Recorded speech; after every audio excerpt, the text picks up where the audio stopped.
Hello friends, जैसा कि अभी हम लोग बंगाल का विभाजन पढ़ेंगे। इंडियन नेशनल मूवमेंट में हम लोग ये सारा टॉपिक पढ़ने वाले हैं, है ना।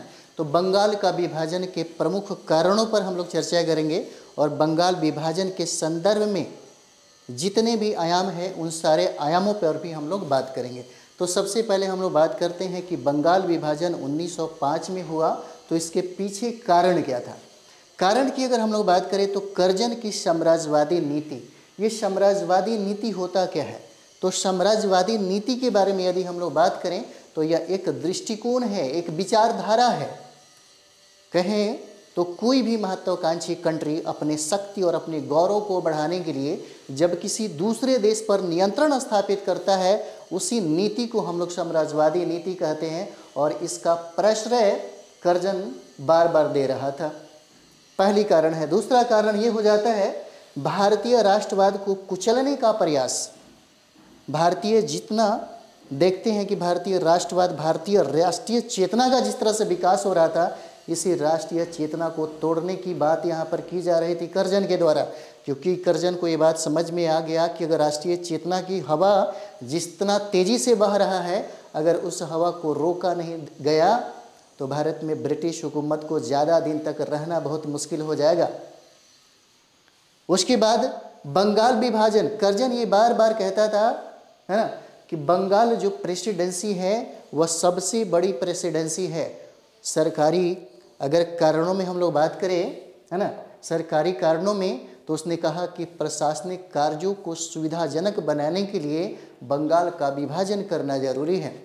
यानी कि कर्जन का यह कहना था कि बंगाल का विभाजन, है ना, बंगाल का विभाजन अगर हो जाता है तो प्रशासनिक जो गतिविधियां हैं वह सटीक और सही तरीके से किया जा सकता है। हालांकि अगर देखा जाए तो सबसे पहली बार यानी कि बंगाल विभाजन की पहली सार्वजनिक घोषणा हुई थी दिसंबर 1903 में, लेकिन मूर्त रूप नहीं दिया जा सका था। अगर मूर्त रूप दिया गया होता तो 1933 में ही बंगाल का विभाजन हो गया होता। उसके बाद हम लोग यहाँ पर देखते हैं वास्तविक उद्देश्य क्या था। वास्तविक उद्देश्य क्या था कर्जन का? तो यहाँ पर देखिए, कर्जन जब यहाँ गवर्नर जनरल बना, है ना, यानी कि वायसराय जब बनता है, देखिएगा, तो बंगाल में मतलब विभाजन के पहले बंगाल की यात्रा वो कई बार कर चुका है। उसको ये बात समझ में आ जाती है कि बंगाल में हिंदू और मुसलमानों के बीच में जितना तेजी से एकता, है ना, एकता जो दिखाई दे रहा है, यानी कि हिंदू और मुस्लिम के बीच में जो राष्ट्रीय चेतना का जिस तरह से विकास हो रहा है, अगर उस चेतना को रोका नहीं गया तो ब्रिटिश हुकूमत को ज़्यादा दिनों तक रहना भारत में बहुत ही मुश्किल होगा। कर्जन इस बात को समझ गया और यही वजह था कि हिंदू मुस्लिम की एकता से सबसे ज़्यादा भयभीत और सबसे ज़्यादा वो डरा कर्जन। यही वजह था कि वास्तविक उद्देश्य में देखिएगा कि बंगाल एकजुट शक्ति को तोड़ना ही इसका मुख्य उद्देश्य था, ताकि राष्ट्रीय चेतना को रोका जा सके, इसको तोड़ करके बिखारा जा सके, अलग कर दिया जाए। और यही काम हुआ यहाँ पर, हिंदू मुस्लिम की एकता को तोड़ने का काम किया गया, है ना। तो बंगाल विभाजन के पूर्व में हम लोग बंगाल की स्थिति पहले देखें कि बंगाल विभाजन के पहले बंगाल की स्थिति कैसी थी। बंगाल में अगर हम लोग बात करें तो बंगाल में पश्चिम बंगाल था और पश्चिम बंगाल के साथ साथ बांग्लादेश, बिहार और उड़ीसा, ये सभी शामिल थे। ये सभी शामिल थे बंगाल में, जिसका क्षेत्रफल 1,89,000 वर्ग किलोमीटर हो जाता है। और इस बंगाल का जनसंख्या उस समय 8 करोड़ था। कहें तो बंगाल राजनीतिक केंद्र था उस समय, राजनीतिक का अड्डा था उस समय। और यही वजह था कि वहाँ पे राष्ट्रीय चेतना का बार बार जिस तरह से हवा उठ रही थी और लोगों के अंदर राष्ट्रीय चेतना का जो विकास हो रहा था, उसे सबसे ज़्यादा भयभीत और सबसे ज़्यादा डरा कौन था? तो कर्जन डरा था।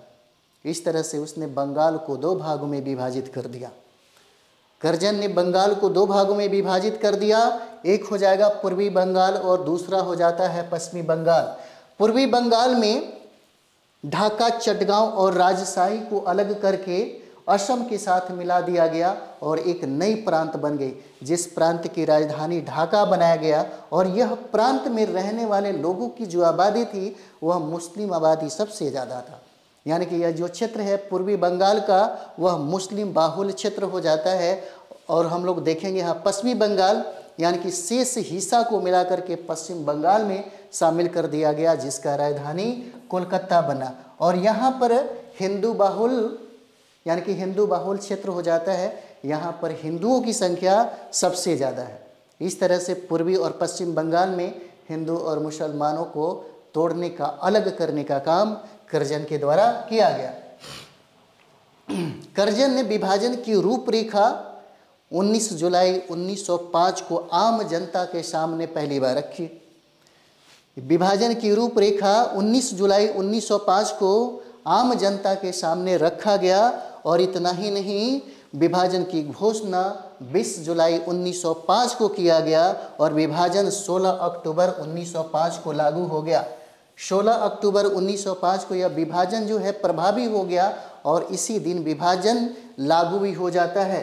16 अक्टूबर 1905 को इसी दिन संपूर्ण देश में रोष फैल जाता है, इसके खिलाफ विरोध फैल जाता है। और इतना ही नहीं, 16 अक्टूबर 1905 को शोक दिवस मनाई जाती है। रविंद्रनाथ टैगोर के कहने पर ही रक्षाबंधन दिवस मनाया जाता है। इसी समय हिंदू और मुसलमान एक दूसरे के कलाइयों में हाथ राखी बांधते हैं और वादा और इरादा करते हैं कि चाहे जो भी हो जाए, हमारा प्रेम और हमारा संबंध जो है वो कभी कम नहीं हो सकता, कभी ख़त्म नहीं हो सकता, है ना। रक्षाबंधन दिवस मतलब यहाँ पर मनाई गई।